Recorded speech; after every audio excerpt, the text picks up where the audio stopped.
मेरे मित्रों, मैं सुसमाचार का पूरा अंश पढ़ के नहीं सुना रहा हूं, लेकिन मैं संक्षिप्त में आपको बताना चाहता हूं कि जब प्रभु यीशु 40 दिन और 40 रात रेगिस्तान में उपवास में, प्रार्थना में समय बिताया, तो शैतान प्रभु यीशु की परीक्षा ली। शैतान प्रभु यीशु के पास में आकर कहता है, यदि आप ईश्वर के पुत्र हैं तो इन पत्थरों से कह दीजिए कि वह रोटी बन जाए। और प्रभु यीशु ने कहा, लिखा है, मनुष्य रोटी से ही नहीं जीता है। इसके बाद शैतान प्रभु को ऊपर उठा ले गया और संसार के सभी राज्य दिखाकर बोला, इनका अधिकार, इनका वैभव मुझे दे दिया गया है। यदि आप मेरी आराधना करेंगे तो मैं यह सब आपको दे दूंगा। और प्रभु यीशु ने कहा, लिखा है, केवल अपने प्रभु ईश्वर की आराधना करो और किसी की आराधना मत करो। इसके बाद शैतान प्रभु को मंदिर के शिखर पर खड़ा कर दिया और शैतान प्रभु से कहता है, धर्म ग्रंथ में लिखा है, आप यहां से नीचे कूद जाइए, क्योंकि ईश्वर अपने दूतों को आदेश देगा कि कहीं तुम्हारे पैरों को पत्थर से चोट ना लगे। और प्रभु यीशु ने कहा, ये भी लिखा है कि अपने प्रभु परमेश्वर की परीक्षा मत लो। और आगे वचन में लिखा है, सभी प्रकार की परीक्षा लेने के बाद शैतान निश्चित समय तक लौटने के लिए ईसा के पास से चले गए और प्रभु यीशु आत्मा के सामर्थ्य से भरकर परिपूर्ण हो गए। मेरे मित्रों, आज जब हम लोग प्रभु के परीक्षा की इस पवित्र वचन को पढ़ते हैं तो हमको जानना होगा कि किस प्रकार शैतान मनुष्य को अपने पाप में फंसाता है, पाप का शिकार बनाता है और मनुष्य को पाप, आदि पाप के कलंक में और उसके जीवन में ईश्वर से दूर हो जाए और मनुष्य पवित्रता का जीवन नहीं बिता सके, अशुद्धता का जीवन बिताए और इस प्रकार अपना जीवन वो अपवित्र और दुनियादारी में, संसार के माया मोह में वो इसी प्रकार पड़ा रहे और पाप और बुराई करता चला जाए। जब हम आज प्रभु की इस पवित्र वचन को सुनते हैं, प्रभु के पवित्र परीक्षा के बारे में सुनते हैं, तो हमको इस बात को भी जानना होगा कि जब आदम वाटिका में आदम और हेवा, जिसको परमेश्वर ने आदम वाटिका में रखा, शैतान उनके पास आया उनको पाप में फंसाने के लिए और उन्हें अपने बात के भ्रम में डाला। हम देखेंगे किस प्रकार शैतान जो धूर्त है, मनुष्य को अपने ज्ञान से अपने भ्रम में डालता है और किस प्रकार शैतान मनुष्य को अपने शिकार में फंसाता है और पाप और बुराई में मनुष्य को गिरा देता है। हम देखेंगे सबसे पहले जब शैतान आदम वाटिका में आया तब उन्होंने स्त्री से कहा, और स्त्री ने कहा हम इस वाटिका के सभी वृक्षों के फल खा सकते हैं, लेकिन बीचों बीच वाले वृक्ष के विषय में परमेश्वर ने कहा उसको नहीं खाना, नहीं तो मर जाओगे, उसका स्पर्श तक नहीं करना, नहीं तो तुम मर जाओगे। जो हम उत्पत्ति ग्रंथ में अध्याय 3 में देखते हैं और वचन 1 से लेकर विशेष करके 5 तक इन वचनों में देखेंगे। जब स्त्री ने कहा ईश्वर ने हमें इस फल को खाने से मना किया है और प्रभु ने कहा है उसको स्पर्श तक नहीं करना, नहीं खाना, नहीं तो तुम मर जाओगे। स्त्री की बातों को सुनने के बाद शैतान कहता है तुम नहीं मरोगी, तुम्हारी आंखें खुल जाएंगी, तुम्हें भले बुरे का ज्ञान हो जाएगा और तुम ईश्वर के समान बन जाओगे। मेरे मित्रों, मैं आपको बताना चाहता हूं किस प्रकार शैतान मनुष्य को ना केवल इतना बड़ा प्रलोभन दिया, लेकिन शैतान ने मनुष्य को भ्रम में डाला। सबसे पहले तो कहा तुम नहीं मरोगे, तुम्हारी आंखें खुल जाएंगी, तुम्हें भले बुरे का ज्ञान हो जाएगा और तुम ईश्वर के समान बन जाओगे। जब शैतान ने कहा तुम ईश्वर के समान बन जाओगे, तब वही शैतान जिसको स्वर्गराज से खदेड़ दिया गया, जिसको हम लोग प्रकाशना ग्रंथ में देखते हैं अध्याय 12 में, जहां पर ईश्वर के दूत और शैतान और उसके दूतों के बीच में लड़ाई हुई और उस युद्ध में शैतान को धरती पर पटक दिया गया, क्योंकि शैतान वो ये चाहता था कि सभी स्वर्गराज में उसकी आराधना करें, उसकी प्रशंसा करें, उसकी आराधना करें। यही चाहता था, वो भी ईश्वर बनना चाहता था, वो भी चाहता था कि लोग कि सभी उनकी आराधना करें।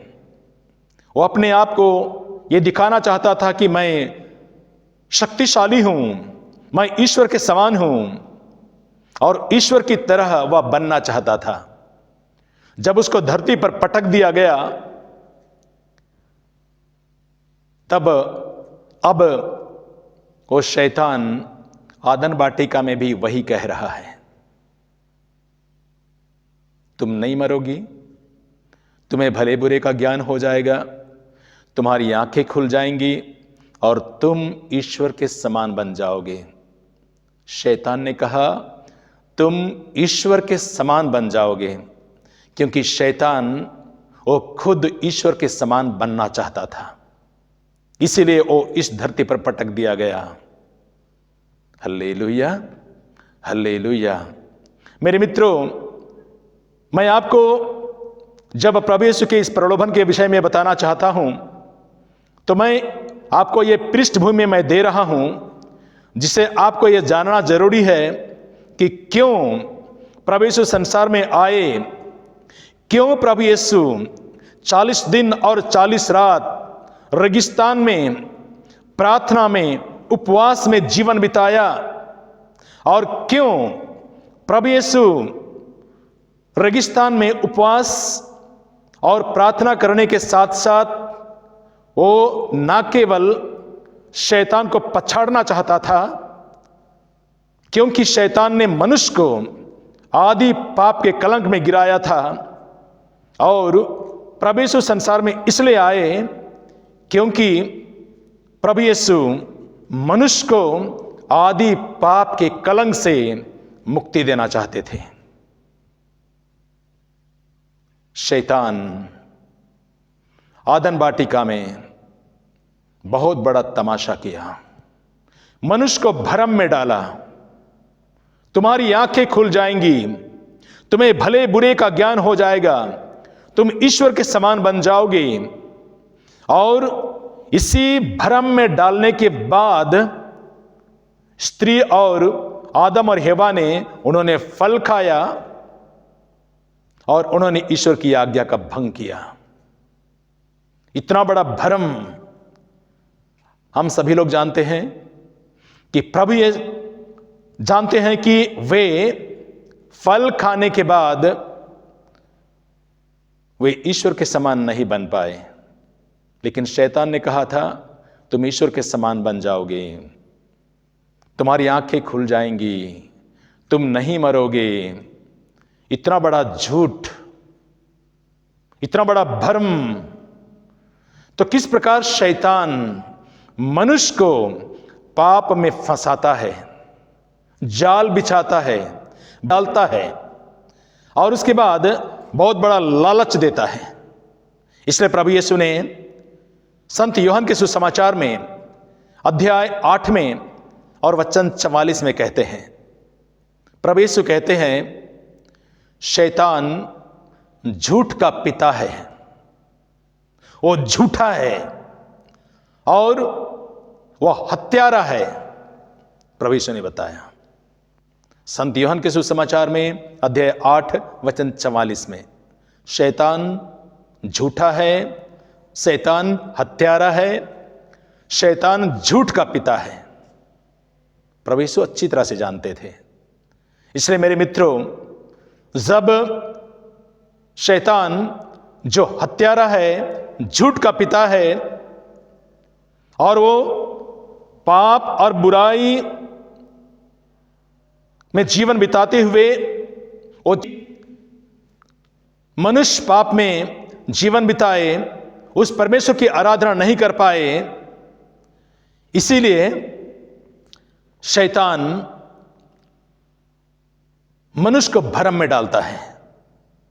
हम इस प्रकार देख रहे हैं अभी, जब शैतान ने मनुष्य को पाप में भ्रम में डाला, मनुष्य को पाप में गिराया, आदम और हेवा जब पाप में गिर गए तब वे डर गए। डरने के बाद उन्होंने अंजीर के पत्तों को जोड़ जोड़कर अपने नग्नता को छिपाया और ईश्वर उन्हें ढूंढता है, आदम तुम कहां हो, आदम तुम कहां हो। और आदम जवाब देता है, मैं तेरी आवाज सुनकर डर गया क्योंकि मैं नंगा हूं। देखिए शैतान ने क्या कहा था, तुम नहीं मरोगे। शैतान ने कहा था तुम्हारी आंखें खुल जाएंगी। पाप करने के बाद मनुष्य सबसे पहले उसने कहा मैं नंगा हूं। इसका मतलब मनुष्य पाप की वजह से शैतान के अधिकार में आने के बाद,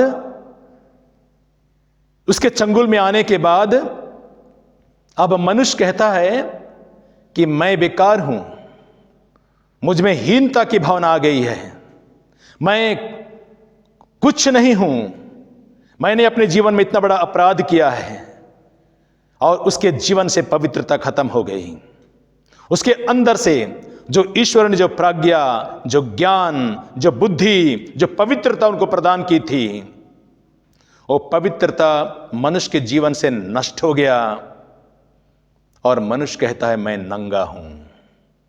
इसलिए मेरे मित्रों, शैतान हमें फुसलाता है, हमें बहकाता है, भ्रम में डालता है और मनुष्य को इस शैतान नंगा करता है।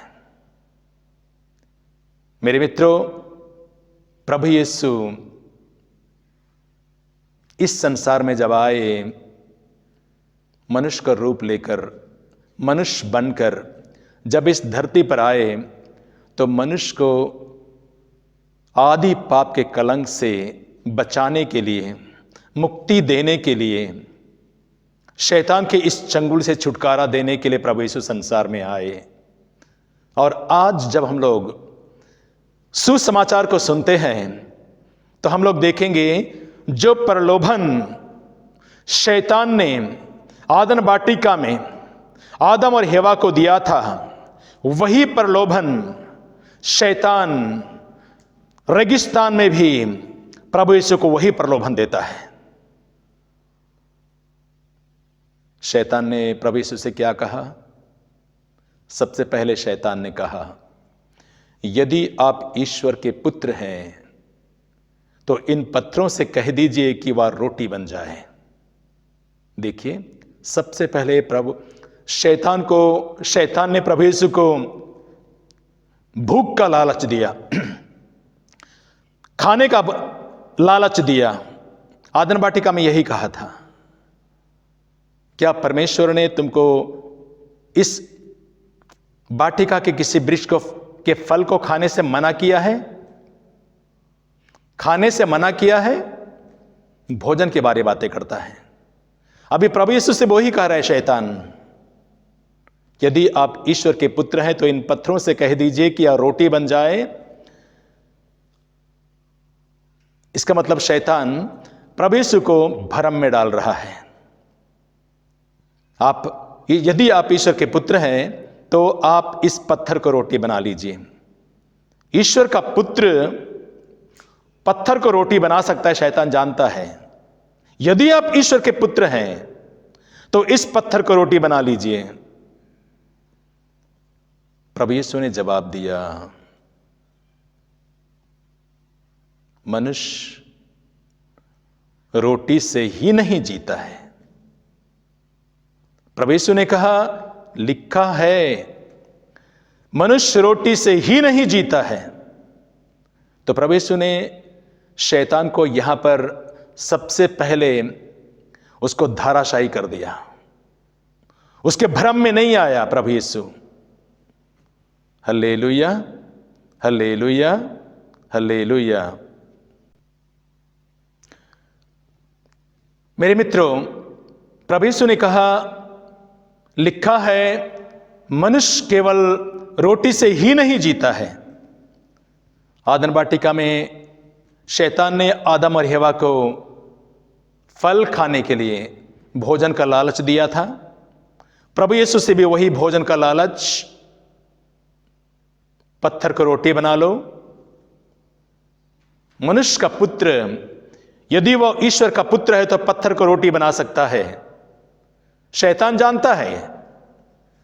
लेकिन प्रभु यीशु को यह प्रमाणित करने की जरूरत नहीं है कि मैं ईश्वर का पुत्र हूं। प्रभु यीशु ये कहता है शैतान को कि लिखा है मनुष्य केवल रोटी से ही नहीं जीता है। मेरे मित्रों, इस प्रकार पहले प्रलोभन में प्रभु यीशु ने शैतान को पछाड़ा, शैतान के भ्रम में नहीं आया, क्योंकि प्रभु यीशु शैतान को अच्छी तरह जानता है। प्रभु यीशु शैतान की चालाकी, शैतान के ज्ञान, उसकी चतुराई को अच्छी तरह से जानता है। प्रभु यीशु किस प्रकार शैतान इस प्रकार की बातें करने के बाद मनुष्य को अपने भ्रम में डालकर पाप में फंसाता है। और जब शैतान प्रभु यीशु को पहले प्रलोभन में गिरा नहीं पाया, तब शैतान ने दूसरा चाल चला। और दूसरा चाल क्या था? प्रभु यीशु को तुरंत ऊपर उठा लिया और संसार के सभी राज्य को दिखाकर शैतान कहता है, ये पूरे संसार का अधिकार, ये चकाचौंध, इनका वैभव मुझे दे दिया गया है। यदि आप मेरी आराधना करेंगे तो मैं ये सब आपको दे दूंगा। देखिए किस प्रकार शैतान यही चाहता है कि संसार के सभी लोग उसकी आराधना करें। स्वर्ग राज में भी यही चाहता था, जहां पर मिखाएल दूत और अन्य दूतों ने मिलकर शैतान को इस धरती पर पटक दिया, क्योंकि वह स्वर्ग राज में भी यही चाहता था कि सभी लोग उनकी आराधना करें। अभी जब उस धरती पर पटक दिया गया है, तब भी वो यही कह रहे हैं प्रभु यीशु से, यदि आप मेरी आराधना करेंगे, ये चकाचौंध, ये दुनियादारी, ये मोह लालच, ये सब कुछ मैं आपको दे दूंगा। इतना बड़ा प्रलोभन।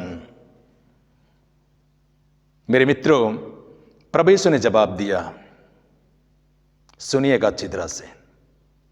इतना बड़ा प्रलोभन, इतना बड़ा लालच शैतान दिया था, और प्रभु यीशु ने कहा, अपने लिखा है केवल अपने ईश्वर की आराधना करो और किसी की आराधना मत करो। देखिए, प्रभु यीशु एक ही बिंदु पर, प्रभु यीशु का उद्देश्य, लक्ष्य केवल उस ईश्वर पर टिका हुआ है। प्रभु यीशु डगमगाता नहीं है। प्रभु यीशु शैतान को भी बताता है, केवल ईश्वर आराधना के योग्य है, केवल ईश्वर सम्मान के योग्य है, केवल ईश्वर महिमा और ऐश्वर्य के योग्य है, उसके अलावा कोई भी आराधना के योग्य नहीं है। हमें इस बात को जानना है, आपको भी, हमको भी, संसार के सभी लोगों को यह जानना जरूरी है कि केवल ईश्वर आराधना के योग्य है। इसीलिए स्तोत्र ग्रंथ में लिखा है, अध्याय 29 में और वचन 1 और 2 में लिखा है, प्रभु का पवित्र वचन कहता है, ईश्वर के पुत्रों, प्रभु की महिमा का गीत गाओ, उसके महिमामय नाम की स्तुति करो, अब पवित्र वस्त्र पहनकर उसकी आराधना करो। देखिए पवित्र वचन क्या कहता है, ईश्वर के पुत्रों, प्रभु की महिमा का गीत गाओ, ईश्वर के पुत्रों, उसके महिमामय नाम की स्तुति करो, पवित्र वस्त्र पहनकर उसकी आराधना करो। केवल ईश्वर आराधना के योग्य है। लेकिन यहां शैतान क्या बोल रहा है, ये दुनिया का चकाचौंध, ये दुनिया का, ये आंखों का लोभ, आंखों का प्रलोभन, ये दुनिया का चकाचौंध, ये वैभव, ये अधिकार, ये पैसा, ये धन संपत्ति, ये दुनिया में जो कुछ दिखाई दे रहा है, सब कुछ मेरा है। यदि आप मेरी आराधना करेंगे तो मैं ये सब कुछ दे दूंगा। शैतान बोल रहा है आप मेरी आराधना करें। इसलिए मेरे मित्रों, आपको और हम सभी को जानना है किसकी आराधना करना चाहिए हमें। Hallelujah, hallelujah.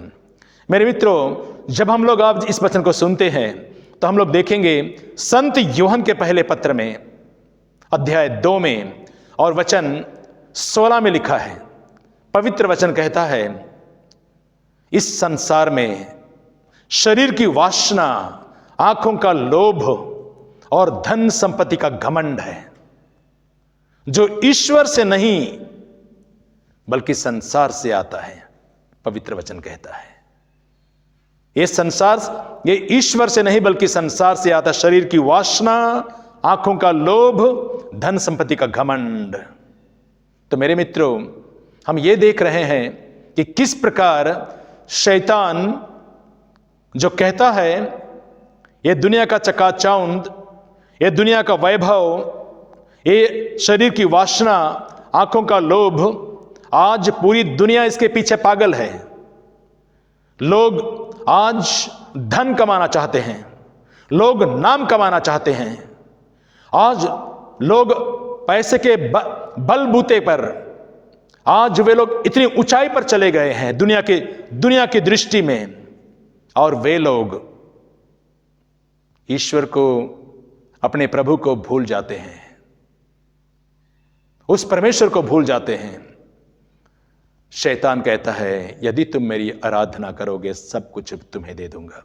प्रभु ने बताया केवल ईश्वर आराधना के योग्य है, स्तुति के योग्य है। Hallelujah, hallelujah.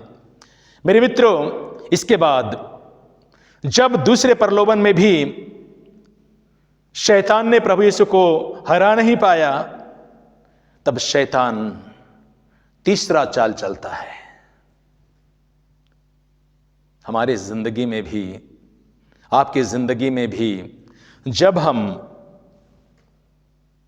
इस 40 काल में हैं, आध्यात्मिकता में आगे बढ़ेंगे, तो आपके जीवन में कई प्रकार के प्रलोभन आएंगे पवित्रता में बढ़ने के लिए, और आपके जीवन में आध्यात्मिकता में बढ़ने के लिए, ईश्वर से जुड़े रहने के लिए, पवित्र आत्मा का सामर्थ्य पाने के लिए।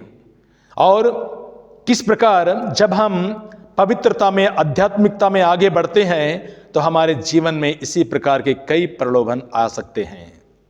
प्रभु यीशु के जीवन में भी शैतान उसका तीसरा प्रलोभन लेता है, उसकी परीक्षा लेता है। और इस तीसरे परीक्षा में शैतान ने प्रभु यीशु को मंदिर के शिखर पर खड़ा कर दिया, मंदिर के शिखर पर खड़ा कर दिया।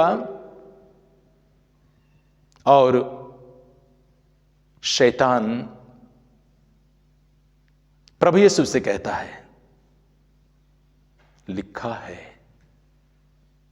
धर्म ग्रंथ में लिखा है, यहां से नीचे कूद जाइए, क्योंकि वो अपने दूतों को आदेश देगा कि कहीं तुम्हारे पैरों को पत्थर से चोट ना लगे। प्रभु यीशु ने कहा, ये भी लिखा है।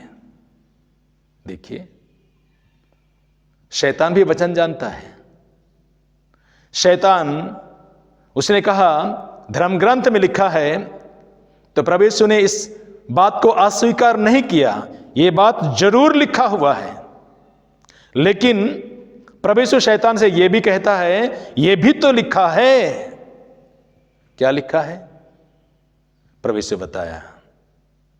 प्रभु यीशु कहते हैं, अपने प्रभु ईश्वर की परीक्षा मत लो, अपने प्रभु ईश्वर की परीक्षा मत लो। हमारी जिंदगी में भी कभी कभी हम लोग ईश्वर की परीक्षा लेते हैं। मैं यहां से, यदि ईश्वर इस दुनिया में है तो मैं आत्महत्या करूंगा तो प्रभु मुझे बचाएगा।